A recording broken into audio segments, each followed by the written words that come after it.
J'ai bu complètement de Autant je pense que c'est le mug que je préfère le plus au monde, autant ce mug, on peut pas boire correctement dedans, c'est pas possible.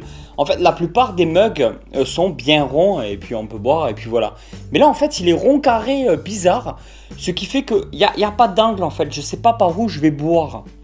Heureusement que j'ai la clim chez moi parce que tonton, quand il fait des vidéos, déjà d'une part je suis obligé d'éteindre la clim parce que sinon on va entendre la clim et la qualité du son sera moins bien. Bon, déjà qu'elle n'est pas top. Et en plus de ça, il y a les gros éclairages qui me tapent un peu dans le visage. Donc tonton là il est en sueur. À chaque fois qu'il vous sort une vidéo, il risque sa vie le tonton. Et salut tout le monde, j'espère que vous allez bien, moi ça va super, on se retrouve pour une nouvelle vidéo. Dans cette petite vidéo, on va parler d'une couleuvre que vous m'avez l'air de rien beaucoup demandé régulièrement dans des vidéos. Il y a quelques petits abonnés qui me demandent si je peux parler de cette couleuvre. J'ai fait quelques recherches parce que je ne connaissais pas du tout. Et je viens de m'apercevoir qu'elle est vraiment badass et on en parle dessus dans cette vidéo. Le Dyspholidus typus. Oula, je l'ai dit très vite, j'espère que je l'ai dit correctement, je crois pas trop. Attention, c'est la seule et unique couleuvre actuellement, c'est la seule représentante du genre Dyspholidus. C'est-à-dire que de tout le game, de tous les serpents du monde, c'est la seule représentant son genre à elle-même. C'est-à-dire qu'on n'a pas recensé d'autres serpents actuellement qu'on pourrait classer dans le même genre. C'est une couleuvre qu'on retrouve en Afrique de l'Ouest, en Afrique de l'Est aussi, en Afrique centrale et en Afrique australe. En gros, pratiquement tout l'Afrique. C'est une couleuvre qui fait en moyenne entre 1 mètre et 1 mètre 50, 1 mètre 60. Des fois, elle arrive à 1 mètre 80. Et il y en a certains qui disent qu'elle peut dépasser les 2 mètres, suivant les recherches que j'ai fait. En fait, le problème quand on fait des recherches, c'est que le mieux, je pense, il n'y a pas vraiment de sites plus fiables les uns que les autres. Je pense qu'il faut surtout croiser les sources. C'est-à-dire que si on va sur plusieurs sites internet et qu'on trouve entre 1 mètre et 1 mètre 50 et qu'il y a un ou deux sites qui disent 1 mètre 80 à 2 mètres, on croise un peu tout ça, on fait un petit mix et on se dit bon couleuvre en moyenne elle fait entre 1 mètre et 1 mètre 50 et c'est possible qu'elle dépasse les 1 mètre 50 et qu'elle arrive à 1 mètre 70, à 1 mètre 80, 1 mètre 90, etc.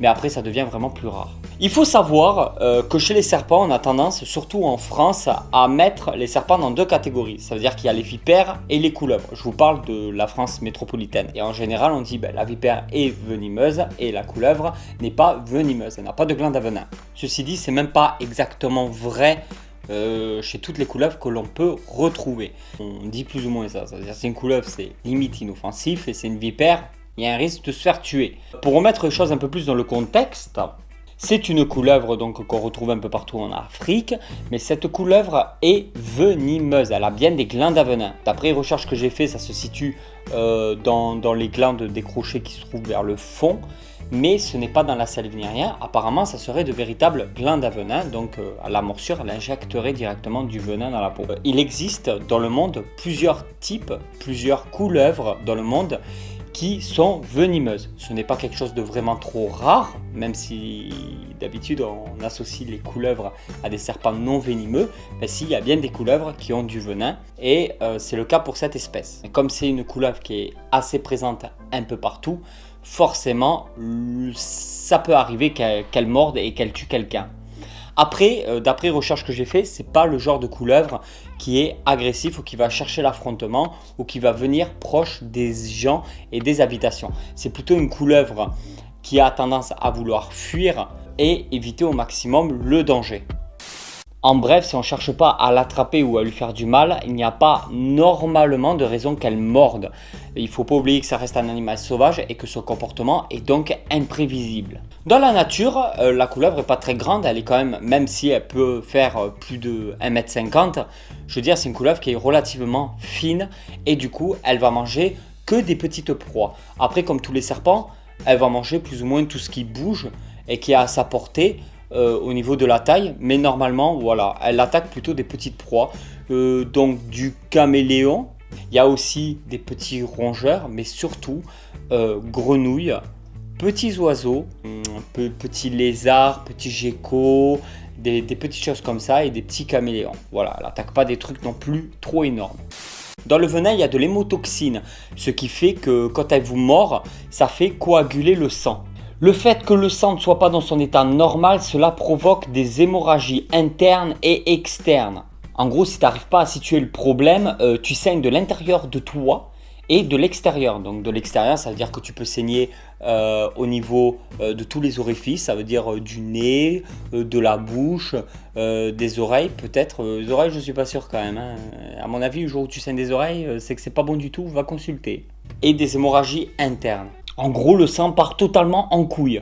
Le venin n'agit pas forcément de suite et il se peut que quand vous vous faites mordre par cette couleuvre-là, les symptômes arrivent que plusieurs heures plus tard.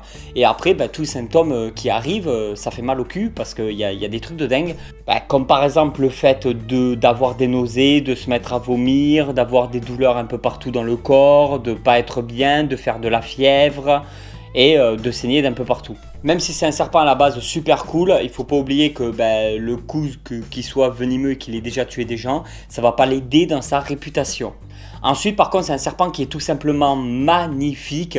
Les couleurs sont tout simplement explosives et on peut voir au premier regard avec un petit peu des couleurs comme ça et la tête qu'il a, que même si c'est une couleuvre, on ressent un petit peu quand même qu'il y a un potentiel danger.